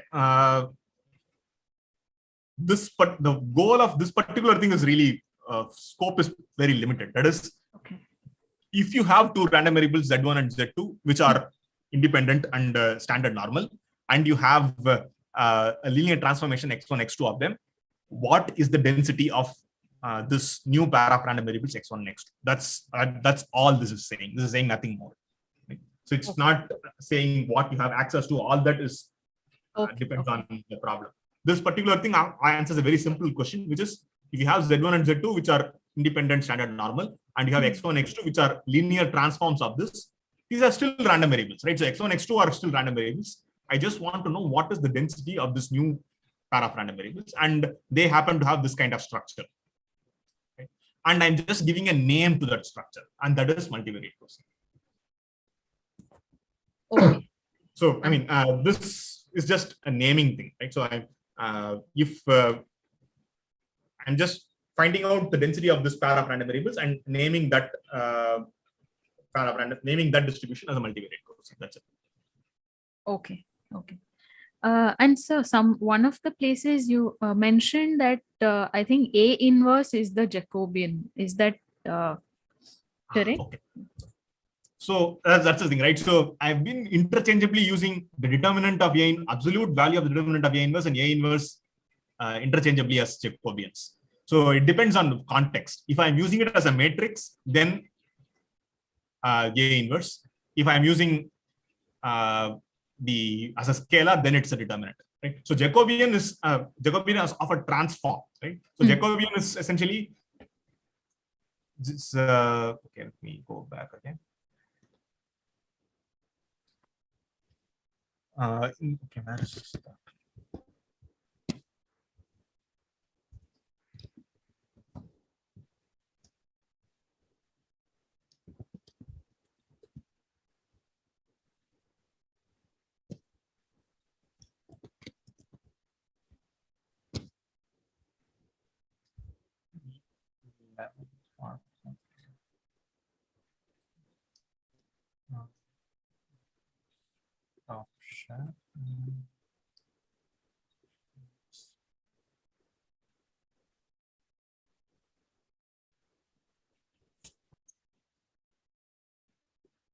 Yes. So Jacobian is essentially something like gradient, or you have to say, you can't just say Jacobian, you have to say Jacobian of what, right? Okay. So there are essentially two transforms here, right? So there is one transform which transforms W and X into Y and Z. And there's another transform which transforms Y and Z into W and X. One is essentially the inverse of the other. Right. So there are two transforms, right? So when you can't say Jacobian alone, right? So that's kind of incomplete. It's like saying mother, right? So mother is, it does say something, but it does not say completely identify someone, right? So if you say mother of someone, then that's a useful statement, right? So if you just say mother, it's not very useful, right? So that's the you can't identify it, right? So the same way, saying Jacobian is not complete. You have to say Jacobian of what. So in this context, what this is a Jacobian of the transform Q and R. Right. So what is that? Well, Q and R are functions of Y and Z, right? Yeah. So that means that it's dou Q by dou Y and dou Q by dou Z and dou R by dou Y, dou R by dou Z. So that's a 2x2 matrix. And I can either call the matrix itself as the Jacobian or the determinant of the matrix as the Jacobian. So both, I think there are different texts which use different terminology for this, but both are valid. But it's clear from context whether I'm using it as a matrix or as a scalar. If I'm using it as a scalar, then it's the determinant. But using it as a matrix means that it is the matrix itself. Okay. So in the context of the A inverse which we were referring to, there it is the scalar which you're referring to, is it not the matrix? Like determinant of A inverse. Yes. If I say determinant of A inverse, that's the Jacobian corresponding to the inverse. So in the change of variable rule, Jacobian, when we say Jacobian, we mean the Jacobian of the inverse transform, not the forward transform. Okay. So that's a Q and R. So when I say Jacobian of Q, dou Q by dou Y, dou Q by dou Z, dou R by, not dou G and H. G and H are the forward transforms which convert WX to YZ. Okay. Q and R are the inverse transforms which convert YZ back to WX. Okay. So like what I meant to ask was, if I need to prove that the matrix is indeed this, then that's a more detailed proof, right? Like if I want to find Q and R and in fact prove that A inverse is the Jacobian matrix, yes, then that's a more detailed proof. Like that's not evident is what I'm trying to ask. Okay. So for linear transforms, it's kind of you can easily show it. Okay. So if instead of saying G and H, if it was a more, if I say that YZ is, let's say A times WX, A is a matrix and YZ is A times WX, if I say that, and then WX is simply A inverse times YZ. Right? Okay. So for linear transforms, Jacobian is exactly equal to the matrix itself. Okay. So that's pretty easy to see. Why is that? Because let's say Q of Y comma Z is, let's say, equal to Y plus Z. And R of Y comma Z is, let's say, Y minus Z. Let's take a very simple example, right? So then you can say WX is simply 1, 1, 1 minus 1 YZ, correct? Yeah. Right? Now let's, what is dou Q by dou Y? That's exactly equal to 1. What is dou Q by dou Z? That's exactly equal to 1. Dou R by dou Y, 1. Dou R by dou Z, minus 1. Right? So the Jacobian is exactly equal to the matrix in the case where the transform is a linear transform. Okay. In the more general case, you don't have linear transforms, you don't have matrices, it's a little bit harder. But in the case of linear transforms, everything becomes easier. Okay, got it. Yeah. Yeah, fine, sir. Thank you. That's all on this topic. Right. Any other questions? Sir, can you give us some other example of latent variable? Because in this cluster, like, okay, we understood, like, if we know the, like, which cluster it came from, then that becomes the, that will easily solve the problem, and that is become the latent variable. Any other, like, the intuition of latent variable, like any other example, like?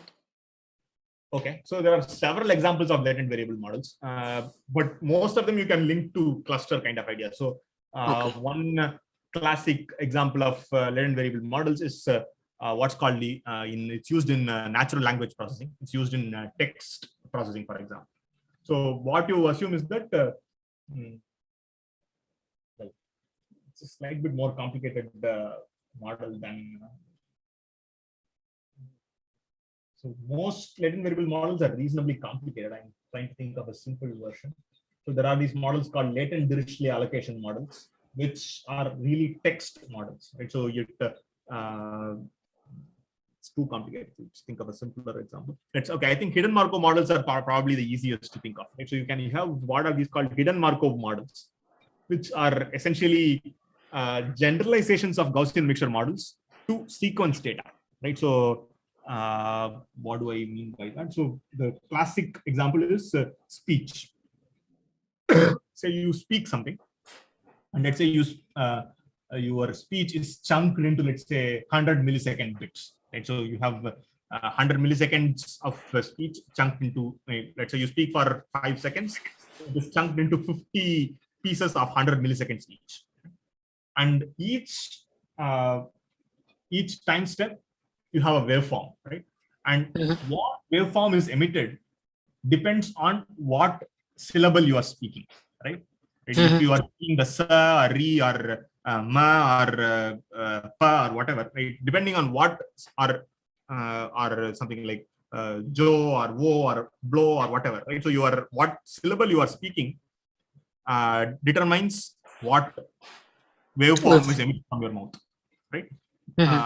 And here, because you are speaking a language, most likely what syllable you are speaking also is dependent on the previous syllable you are speaking. Because let's say you start off with ma, right? You are quite a bit likely to follow it with ni and make the word a money rather than follow with q and say makyu, right? Makyu is much more, q and ni, ma, q, ni, all three are syllables. But given that your previous syllable was ma, you are much more likely to say ni than a q. What syllable you are speaking now does also depend on the previous syllable you are speaking. What syllable you are speaking now determines what sound is coming out of your mouth, right? So this is but what you might have, data you might have is just sound recordings, right? Let's say you have a sound recording of someone speaking for 1 hour, right? They are not going to annotate with syllables saying that, oh, the first 500 milliseconds I was speaking ma, the second 100 milliseconds I was speaking ka. They are not going to say that, right? You will just have access to speech data. The syllables that were being spoken is a hidden variable. Okay. You don't know what is there, right? So obviously you are speaking syllables. You are not just making sinusoidal waveforms, right? So you are speaking some syllables. So it is there, but just that you don't know what is there. So that's a hidden variable. So an example of a hidden variable model appearing in practice, and it's more complicated than Gaussian mixture models because the syllable that is in Gaussian mixture model, the only thing that matters is the sound waveform depends on syllables, but each syllable is independent. In hidden Markov models, what syllable is spoken depends on the previous syllable spoken also. Right? So that's the reason why hidden Markov models are more complicated than Gaussian mixture models, but that's still a hidden variable model. You can use the standard expectation maximization algorithm for learning hidden Markov models also, right? So that's the first thing everyone tries for learning any hidden variable model or latent variable model. So latent variables are very common actually in any kind of modeling thing that you do. What you are measuring are not the only variables. There are other variables, but just that you can't measure them. The life is much more easier if you use those variables for modeling, right? So if you just try to model your speech waveforms, that's going to be very hard, right? You can't. But the moment you introduce syllables, you can think of much more interesting ideas. You can say, okay, that depends on language, that depends on like which syllables are more likely spoken and all that, right? So that gives you much more tools, even though you are introducing a variable which you cannot measure. So hidden variables come in several shapes and sizes, but Gaussian mixture model example is the most prototypical example. But if you want a more tractable example, let's say I can give you another example which you can simulate. Let's say you have three stacks of coins, right? So you have three stacks of coins, and each stack of coin has, let's say, 5 points. Right? So within each stack, they are not all fair coins, right? So within, let's say, stack 1 has the coins of mostly they give, let's say, heads, let's say 0.2, 0.2, 0.2, 0.2, 0.2, right? Which is mostly they are with 0.2 probability they give heads, 0.8 probability tails. Let's say you have stack 2, which is a mix of heads. I mean, very strong heads and and very strong tails. Let's say it's 0.2, 0.8, 0.2, 0.8, 0.2, right? And you can have the stack 3, which is mostly heads, which means that it's 0.8, 0.8, 0.8, 0.8, 0.8. Right? Let's say you have 3 stacks of coins, and someone gives you data like this. That is, they will pick one of the stacks and toss all the 5 coins and give you the results. They say, okay, I picked one of the stacks and the results were head, head, head, tails, tails. Okay, and then let's say they do keep on doing this and give you data, let's say of 100 such experiments. So at the end of this, what you will have is the first data point will be head, head, head, tails, tails. Second data point might be tails, tails, head, tails, tails, something like that, right? So you'll have 100 such things. Now the question is, how? I mean, you obviously you know that there are 3 stacks of coins, and each stack has 5 coins, but you don't know the biases of these coins. So now, what is the hidden variable? The hidden variable corresponds to what stack of coin was chosen. You don't know that. And the parameters here corresponds to the biases of each of the coins. Okay? So the hidden variable, someone, they just told you the first thing that I tossed was head, head, heads, tails, tails. They did not tell you what to choose. Right? So that's the hidden variable. The parameter corresponds to the biases of these coins. Right? So this is a simpler version of the Gaussian mixture model.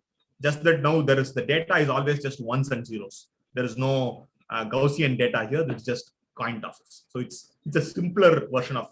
So what I've given you is one more complicated version, which is the hidden Markov model than the Gaussian mixture model, which latent variable model. Another thing which is, this is called the Bernoulli mixtures model. Right? So instead of Gaussian, I've gone even simpler, which is Bernoulli, which is just heads.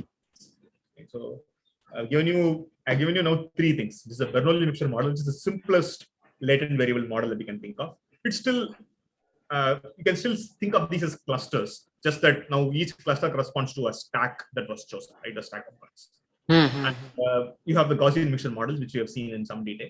And then you have hidden Markov models, which are more complicated in the sense that you have the stacks are not independent, right? So it's essentially it's a similar problem, just that now you know that if you chose, let's say, stack 1, you are not equally likely to choose. I mean, you don't choose the stacks independently. Let's say someone particularly likes stack 1 coin. Someone can keep on tossing stack 1 coins, something like that, right? So that's these kind of, there is a dependency between the hidden variables itself. That's hidden Markov models. So if you have hidden variables are independent, the examples for that would be the Gaussian mixture model and the Bernoulli mixtures model. But if hidden variables themselves are dependent, then the prototypical example for that would be the hidden Markov model. But all those are more complicated. Take the Gaussian mixture models, understand that firmly. If you understand the Gaussian mixture models completely perfectly, then you have a handle on most latent variable models. You can grasp most of these other variables. Okay, actually, like I was thinking that the trickiest part will be like identifying what is the hidden variable actually. So that is really coming from the data itself. Whatever you can measure is observed. Whatever you can't measure is hidden. That's it. If you can't measure something, then that's hidden. That's it. That's really a constraint of the data, right? You ideally want to measure everything, but you can't measure some things. So you have the hidden variables. The entire thing comes because you can't measure things. For example, in the case of hidden Markov models, you can't measure syllables. Or of course you can, but it's too costly, right? So asking someone to speak for 5 hours is okay, but ask the same person to also annotate every syllable, he'll just give up and go. He'll not do the job for you for free anymore. You ask for a lot of money, and that's not going to be worth it. So you are using latent variable models.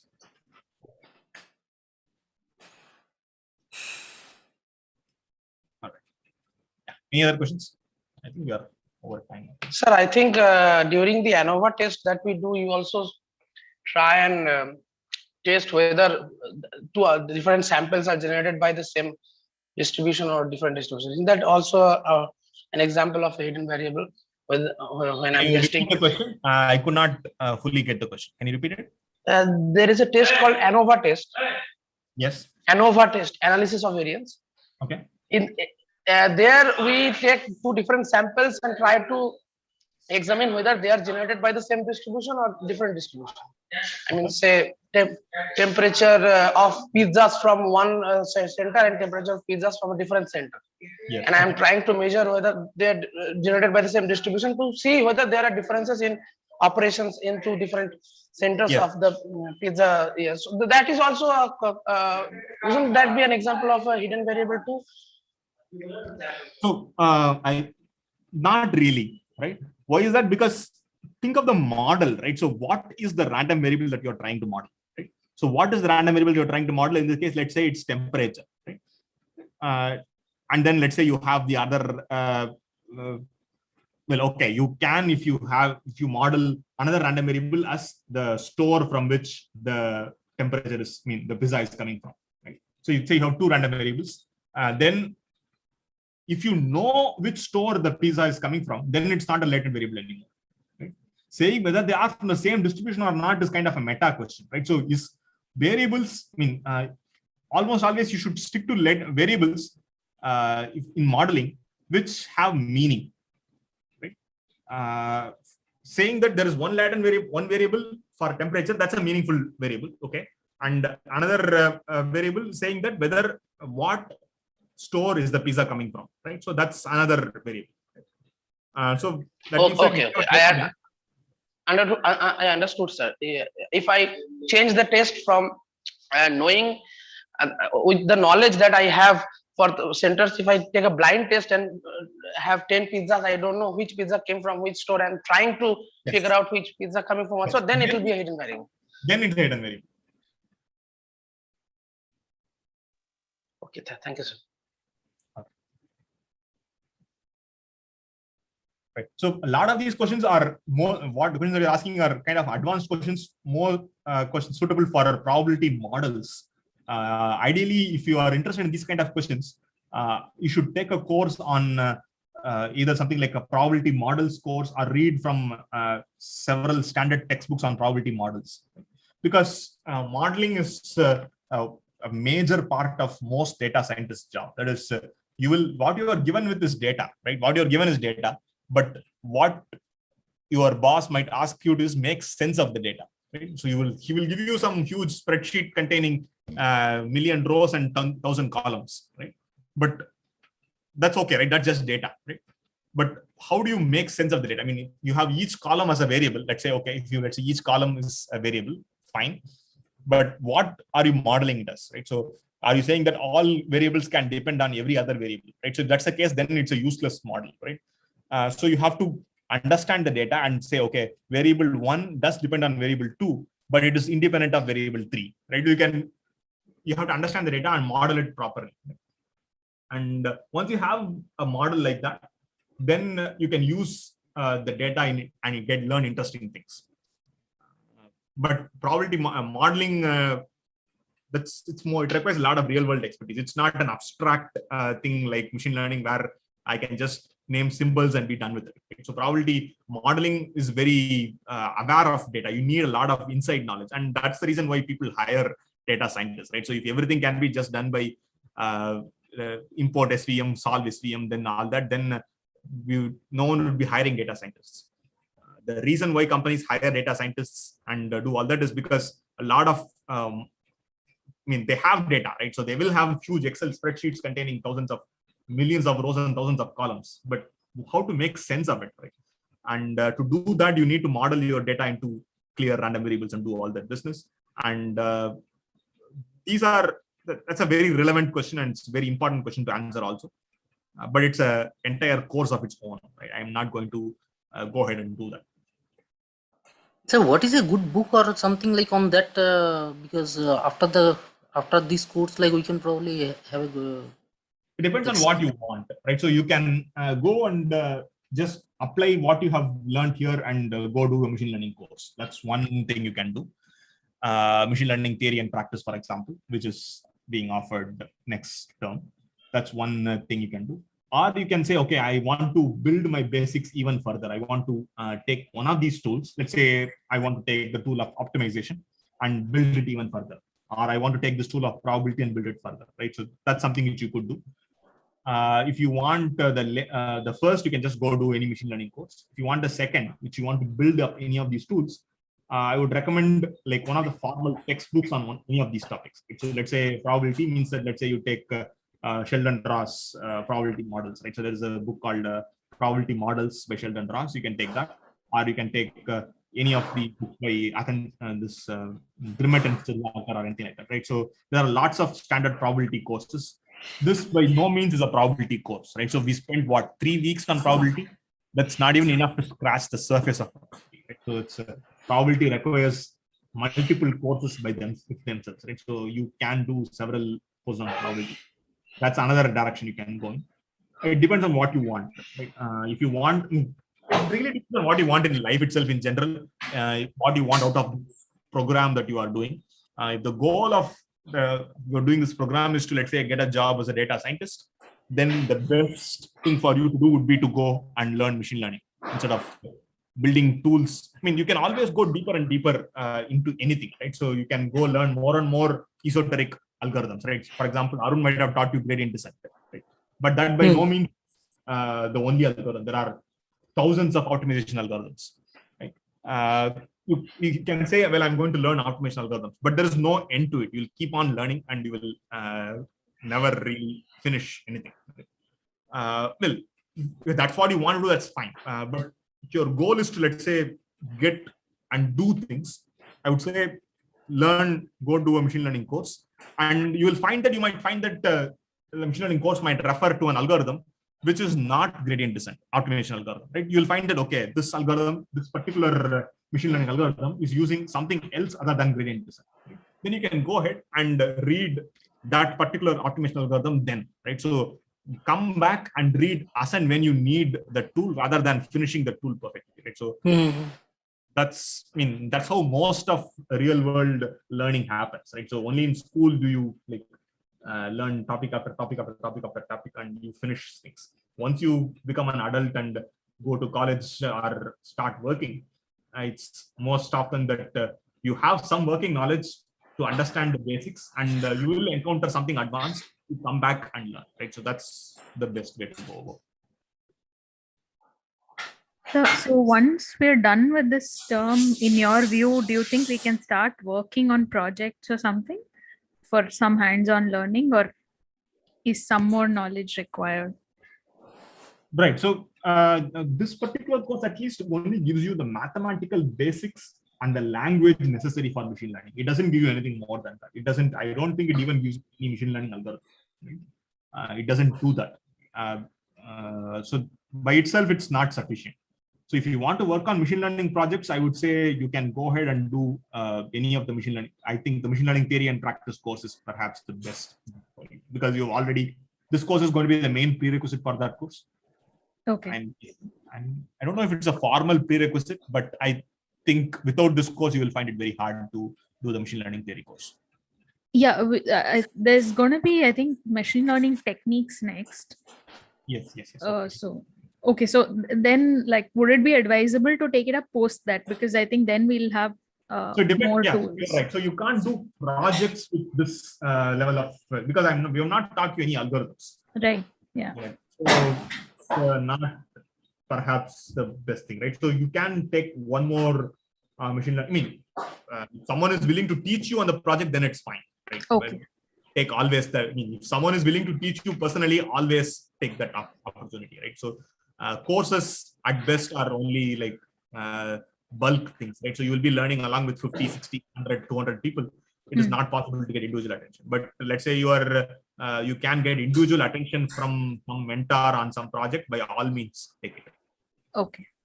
But if you are expected to work independently on some machine learning project, you still don't have the tools for it. Okay. Thanks.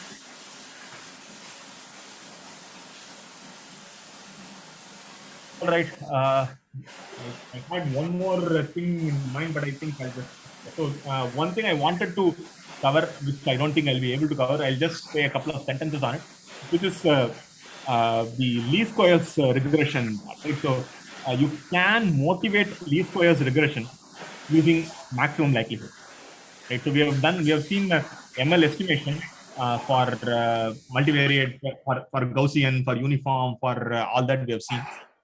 But you can actually use a maximum likelihood as a motivation point for least squares regression, because when you did least squares regression, suddenly the squared loss probably would have been jumped at you, right? I mean, saying that y minus w transpose x the whole squared, right? So that was directly given to you, right? So why that particular function? What is special about that function? You can ask that question, right? Why? I mean, I want y to be equal to w transpose x. That's fine, but why is it y minus w transpose x the whole squared? Why not something else?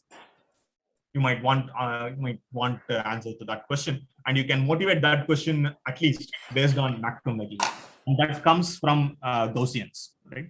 I mean, I'm not saying that's the only motivation. You can say, well, y minus w transpose x the whole squared is a reasonable goal, right? So that is, if y is equal to w transpose x, you are going to have a zero loss. If it is either too low or too high, your y minus w transpose x the whole squared is going to be large. So that's a nice way to motivate it already, but you can motivate it even further using maximum likelihood. You can motivate least squares regression as coming from maximum likelihood estimation of a Gaussian model. Right? I'm not going to go into greater detail on this, but that's just a motivation point. You will get the same objective. You will get y minus w transpose x the whole square. Minimizing that will be equivalent to a maximum likelihood solution. Right? You can see that, which is, I think the notes for that are already there, but it's just a motivation point anyway. Right? So you can motivate squared loss from maximum likelihood estimation of Gaussian regression models. So I think it was mentioned somewhere, like if we take a single variable and say y is equal to theta x plus epsilon, and we're assuming that epsilon is normally distributed. Yes, is exactly. that correct? Okay, yeah, I think it's been touched upon like in one of the lectures. I see. All right, great. Okay. Yeah, so with that, I think we are already at 4 p.m. There are no other questions we can wrap for today. Are there any other sir. questions? Yeah, like a non-technical question, like what will be the kind of weightage from this week 12? Because week 12 actually, like if like the similar question kind things like whatever is there in activity question and graded assignment, that kind of questions are like a little bit easy to solve, but if like some complex thing comes, like it will be very difficult. Yeah, it will be simple questions like the things that you have seen in activity, in video questions and practice questions. They will be similar to that. Not very advanced questions. Okay. Okay. If that's all, we'll wrap for today. Thank you, everyone. Thank you for attending. Yeah, thank you so much, sir. Thanks for the session.